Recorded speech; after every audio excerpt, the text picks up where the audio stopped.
Bismillahirrahmanirrahim. Assalamualaikum warahmatullahi wabarakatuh. Para wargi, dulur-dulur simkuring anu toleh satya mikari istur mikasono kana carios-carios Sunda pidangan andang es Argayuda channel nuju di mana we ayana boh nu caketna oge nu tebihna pon kitu deui nuju aya di mancanagara wilujeng enjing wilujeng patepang deui sareng simkuring dina raraga neraskeun hanca carios anu katunda dinten kamari pamugi para wargi nuju aya dina kawilujengan aya dina lindungan Gusti kersaning zat Allah sehat lahir sehat batin bari aya dina kabagjan dinten ieu teh masih keneh dina carios hariring silung di negeri Maung kalayan incak dina bagian ka 20 genep dinten kamari dina bagian ke-25 nuju nyarioskeun Wisnu Jojoh Patunggalan sareng Ki Badrowi jawara tanpa tanding anu ngahaja didatangkeun ku rombongan Salamuddin kanggo nandasa Wisnu kamandaka kumaha kajentenanana mangga dangukeun dina ieu carios bagian ke-20 genep.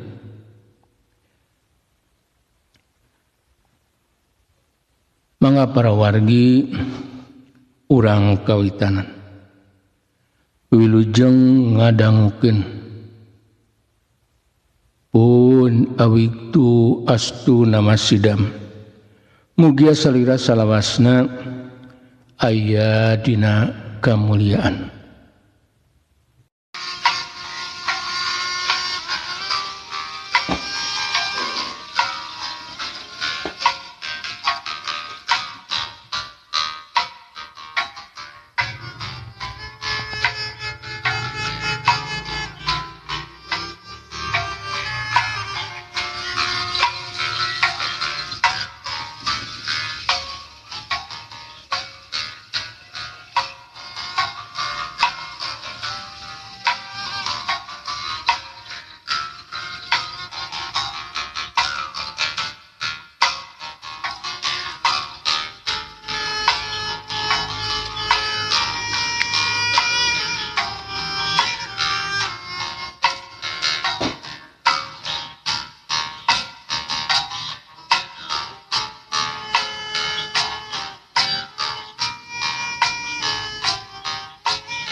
Hariring silung di negeri Maung bagian ke-20 genep karyana andang es Argayuda Wisnu anu geus beakeun kasabaran jadi kahudang amarahna langsung kunyam-kunyam mapatkeun ajian tapak geni beri kesangtis keluar tina leungeun katuhuna tepati lila siga aya haseup ipis dina dampaleungeun Wisnu basa Ki Badrowi nyabatkeun bedogna rek nigas beheungna sakilat Wisnu ngalengkah ka hareup leungeun kencana dipake nangkis leungeun Ki Badrowi anu ngahambatkeun bedogna kalayan sakilat dampaleungeun katuhuna dibabukeun ka hareup cebrod dampaleungeun katuhu Wisnu anu dieusik ku ajian tapak geni ngajebrod kana dadana Ki Badrowi tobat Wisnu kamandaka Ki Badrowi kociak dengek tina sungutna langsung ngalei getih beureum saterusna Ki Badrowi ngalumpuruk lir kapuk kaibunan kawas kahujanan bari ngutang-ngutahkeun getih hirup jadug anu ngaku boga ilmu baktara karang teh numprak teu balakaya pegat-pegat minta ampun ka Wisnu Kamandaka. Baheula anjeun sarua nyebut tobat kalayan moal ganggu di kakula, tapi buktina anjeun kalah nyieun tindakan ngarempak janji Andika ujalan ngagabung jeung rombongan jalma jarahat. Sok hudang deui ari nya mah boga niat rek tanda sakula ulah diengke-engke Wisnu susumar ka Ki Badrawi. Sabab bareta oge manehna teh geus diragrageun ku Wisnu tapi anger ayeuna nyieun deui laku jahat. Ampura kula Wisnu Kamandaka, kula emang salah. Tapi janji ayeuna mah janji seorang jawara. Kula moal kumawani deui ka Andika.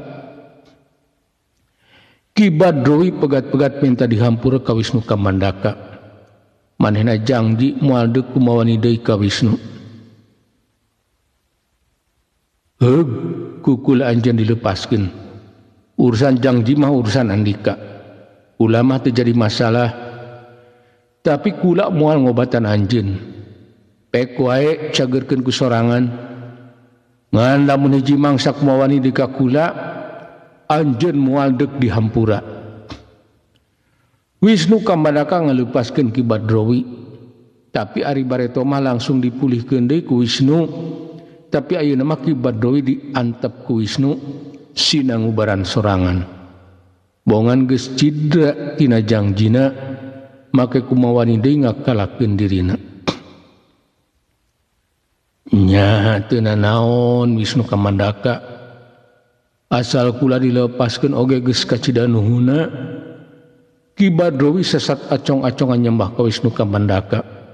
Manehna janji anu saestuna moal deuk ganggu deui ka Wisnu Kamandaka.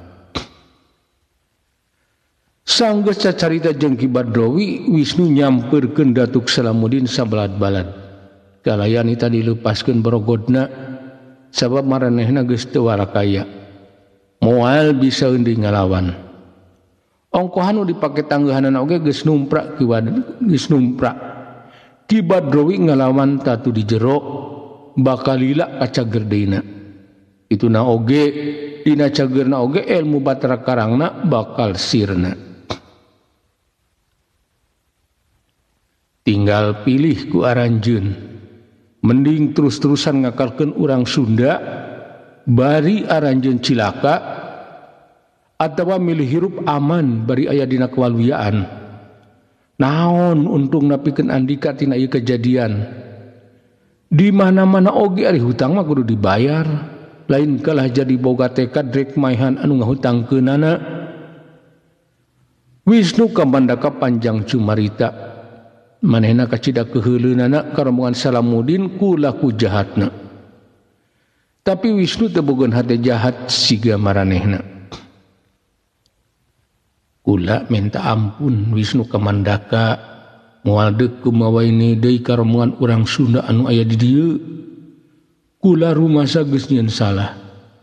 Urusan hutang mah kok poe harta kula anu mangrupakeun perahu motor jang mayar hutang. Kula rek pindah ti daerah ieu kanu jauh. Tanda bukti yen kula moal nyieun deui laku jahat. Antukna Salamuddin ngaku kana kasalahanana.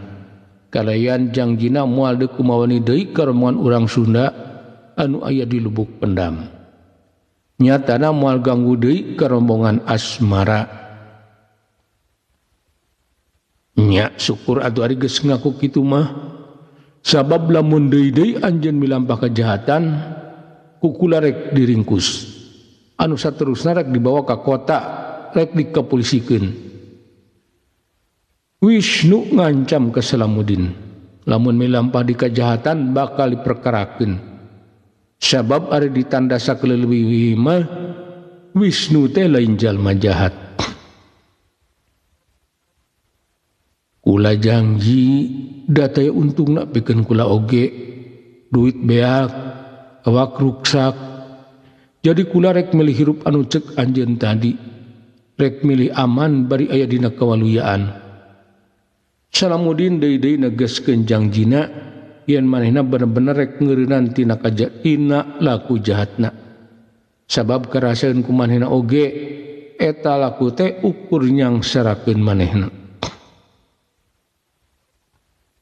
Nyajung atuh ayeuna mah aranjeun geura mulang, geura ubaran diri anjeun sangkan jag-jag deui.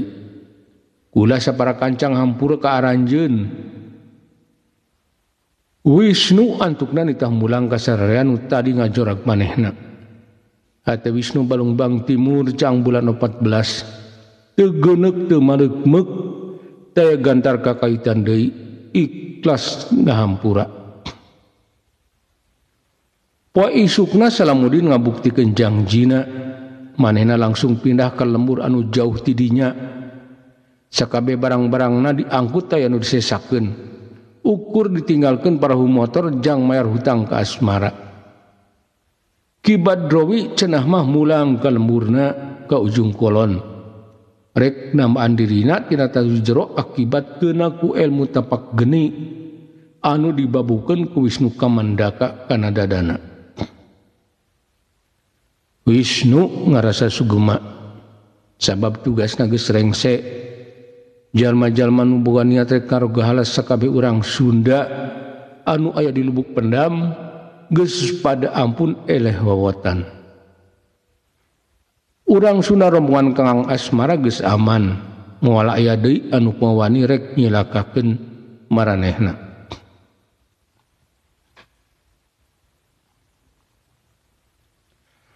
Ku ngarasa lugina Wisnu ngalantung deui nembus leuweung ganggong.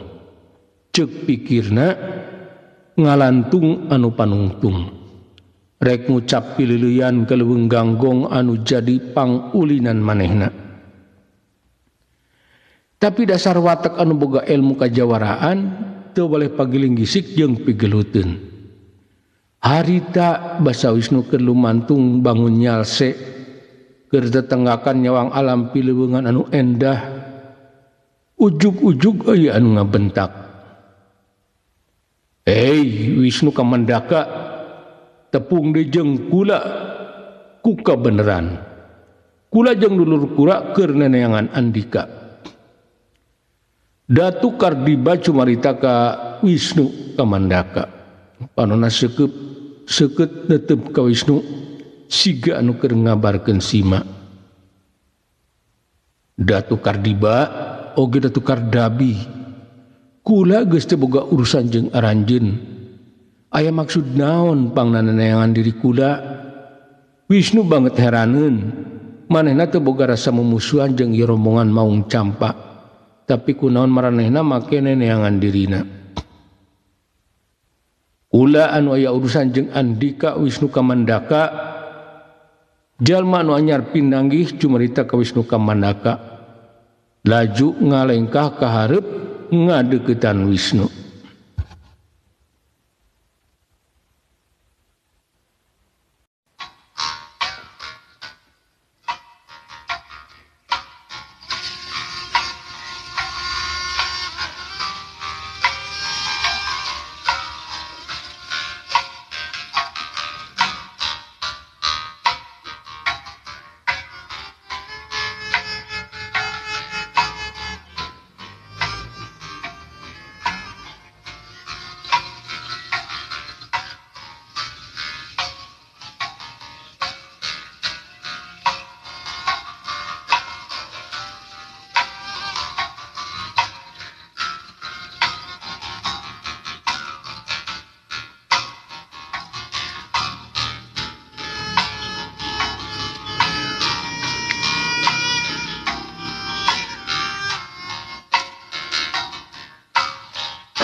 Ke punten para wargi ngasuh heula sakedap.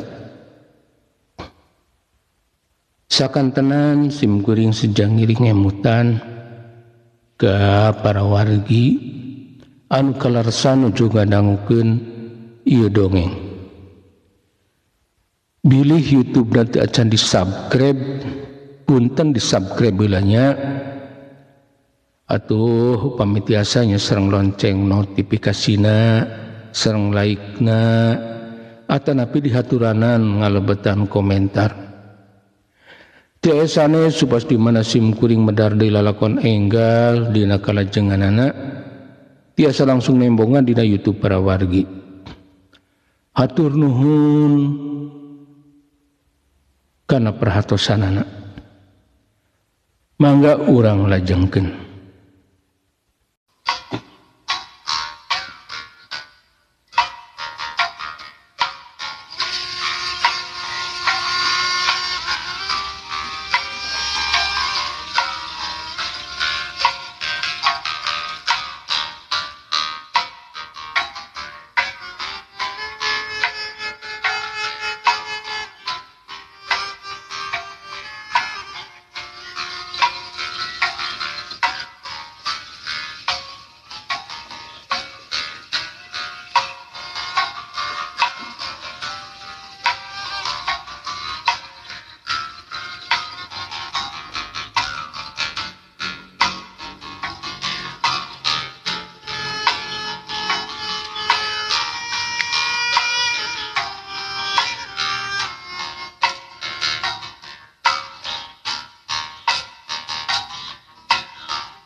Ke kisilah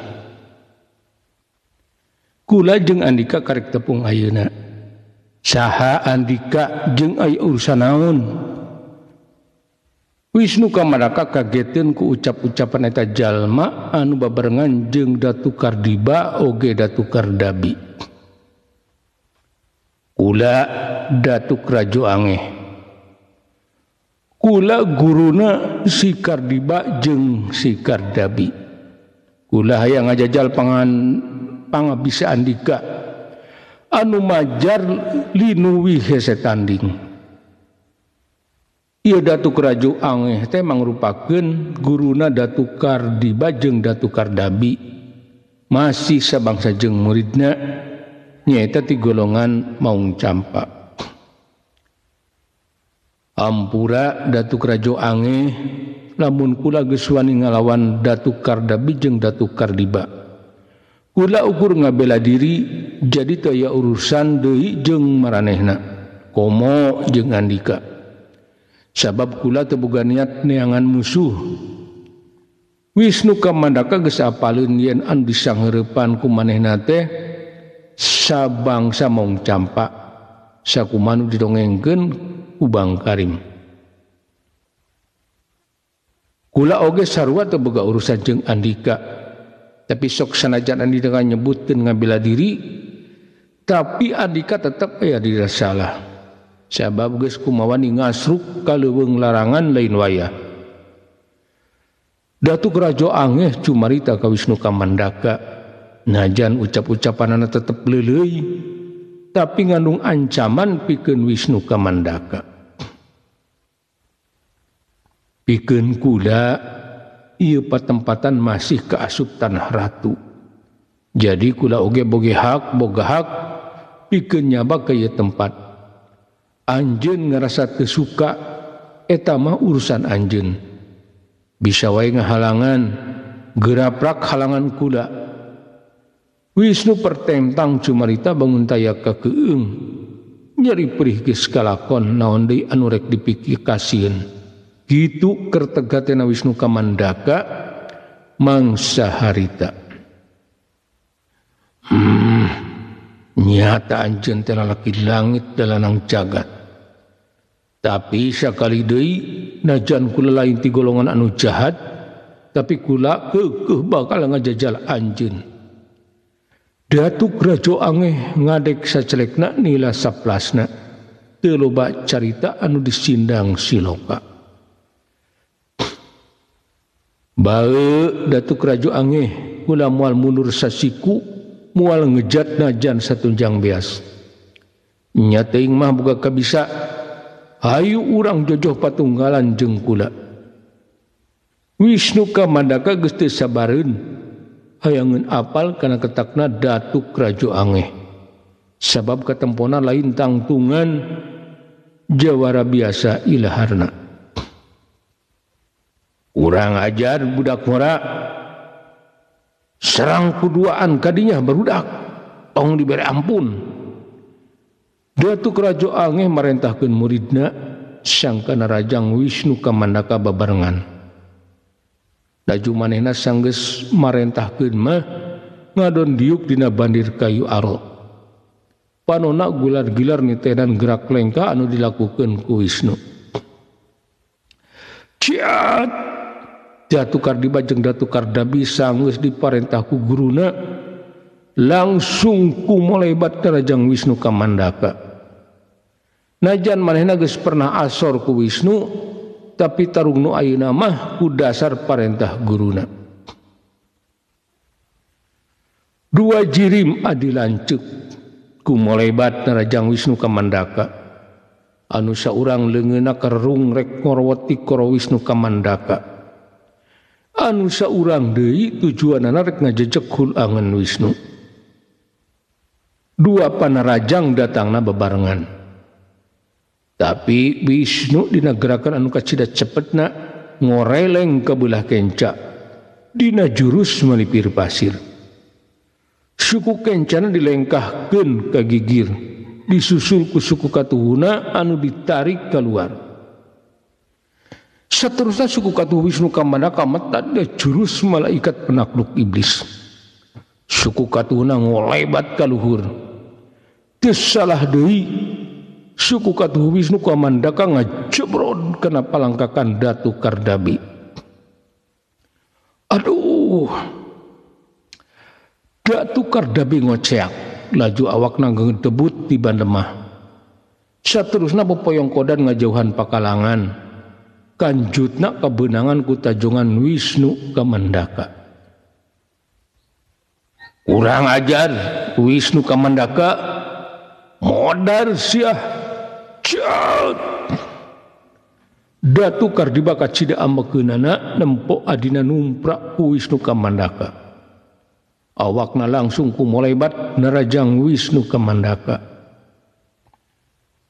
Hiat Wisnu sakilat ngareundek na jurus tarate katiup angin. Plos panarajang Datu Kardiba anu rek ngaranggem beung Wisnu teh ngeplos ukur ngaranggem angin.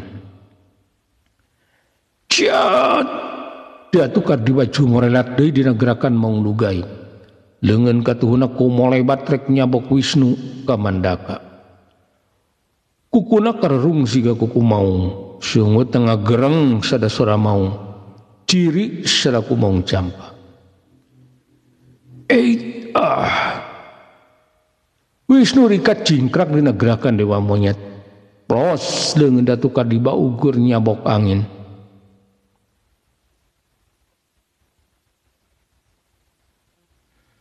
Sanggeus napak lemah Wisnu pasang di kuda-kuda bari ngawaskeun ka sakuring tempat. Bisi aya anu ngabongohan.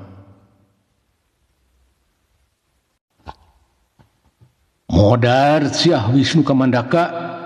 Ciat Datu Kardiba deui na Rajang Wisnu Kamandaka. Awakna kumolebat rek ngarontok awak Wisnu Kamandaka. Maksudna rek dicekek atau paling henteu bisa direwak digedeblukeun.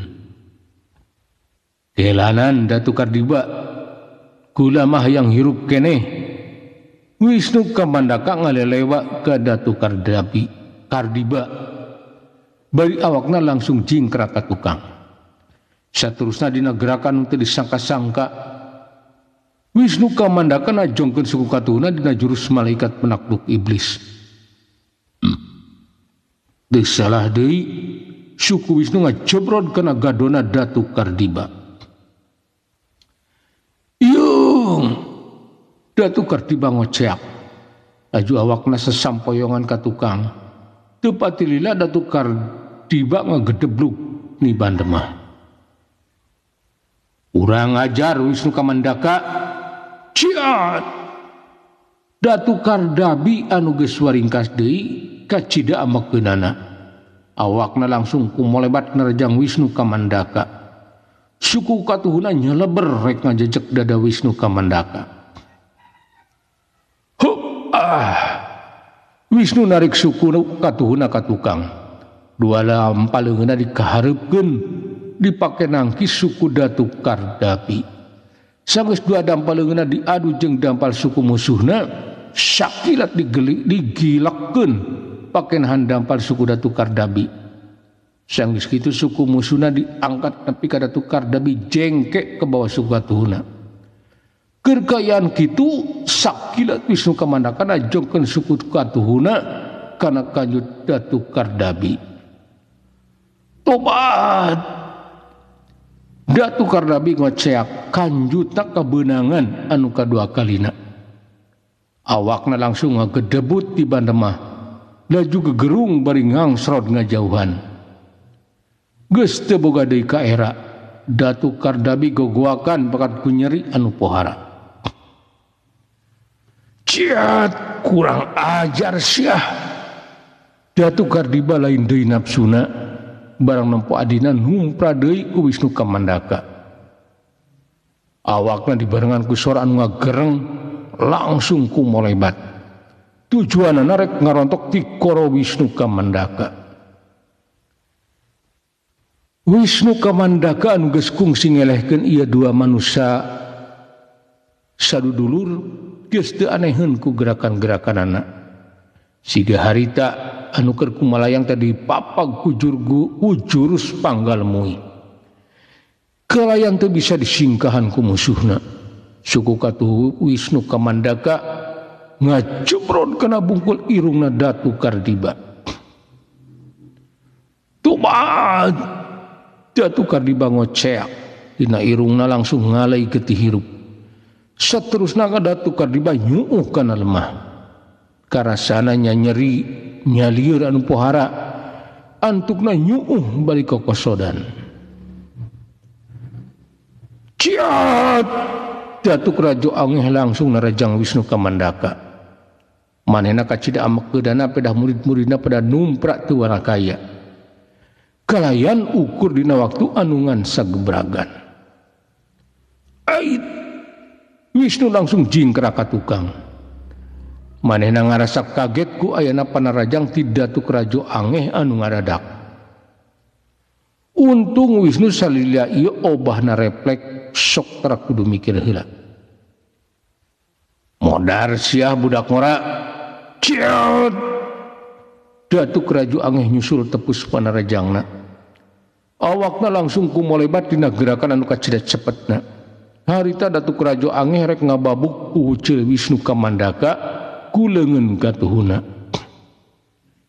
Heat Wisnu ngahaja mapeg panarajang Datu Rajo Angeh ku leungeun kencana. Atuh dua dampaleungeun diadu kalayan nimbulkeun sora anu tarik. Carik jeug duanana pada ngajarik jeug. Urang ajar. Ciat Datu Rajo Angeh kutuk kendeng. Laju awakna kumolebat dina jurus mau ngarontok mangsa. Anu rek dituju rek ngaranggem beheungna Wisnu Kamandaka.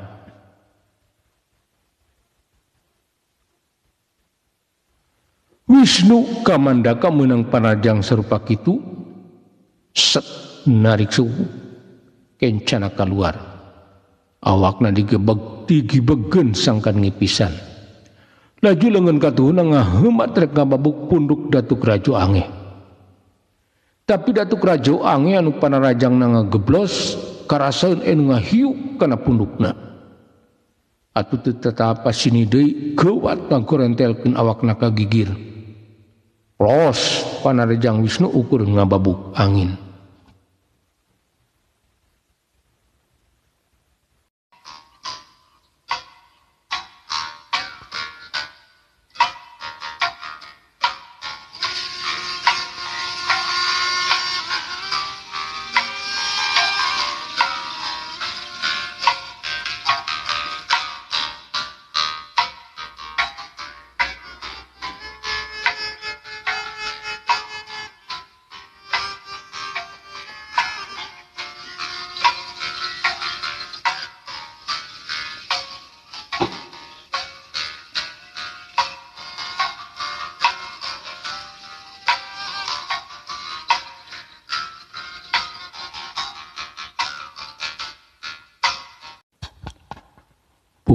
Nuhun para wargi, rupina carios nyambung hariring silung di negeri Maung bagian ke-20 genep dicekapkeun mung dugi ka dieu.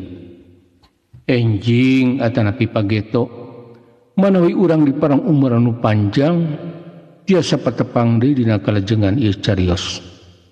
Bobor sapanon carang sapakan mugia para wargi agung cukup lumur jembar pangampura. Kersang hapunten kana sanis kanten kaluluputan kalelepatan sim kuring dina tata cara ngadugikeun ieu carios. Wilujeng kantun para wargi, wassalamualaikum warahmatullahi wabarakatuh. Bismillahirrahmanirrahim.